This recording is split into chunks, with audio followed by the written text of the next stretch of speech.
సాధారణంగా మనం ఎప్పుడైనా దానమో విరాళమో ఇవ్వాల్సి వచ్చినప్పుడు ఎంత ఇస్తాం? ఓ 100, 500, మహా అయితే 1000.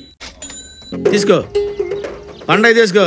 కానీ తమిళనాడు తిరునెల్వేలికి చెందిన ఒక సాధారణ లైబ్రేరియన్ పాలం కళ్యాణ సుందరం 30 ఏళ్లుగా తనకు వచ్చిన పూర్తి జీతాన్ని, రిటైర్మెంట్ తర్వాత వచ్చిన 10 లక్షల పెన్షన్ మొత్తాన్ని పేదలు, అనాథ పిల్లల కోసం దానం చేసిండు.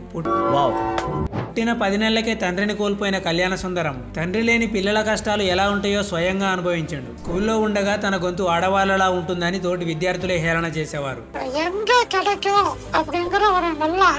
మనోవేదనకు గురై ఆత్మహత్య చేసుకోవాలనుకున్నాడు. నువ్వు ఎలా మాట్లాడుతున్నావు అన్నది ముఖ్యం కాదు, నీ గురించి ఇతరులు ఏం మాట్లాడుకుంటున్నారన్నదే ముఖ్యం అన్న గురువు తమిజవానను గారి మోటివేషన్తో ఆ ఆలోచన మానుకున్నాడు. తన జీవితాన్ని పూర్తిగా సమాజ సేవకే అంకితం ఇవ్వాలని నిర్ణయించుకొని పెళ్లి సమాజ సేవకు అడ్డు కాకూడదన్న కారణంతో పెళ్లి కూడా చేసుకోలేదు. అతని సేవలు మెచ్చి వివిధ సంస్థలు బహుమానంగా ఇచ్చిన 30 కోట్ల రూపాయలు పేదలకే దానం చేశాడు.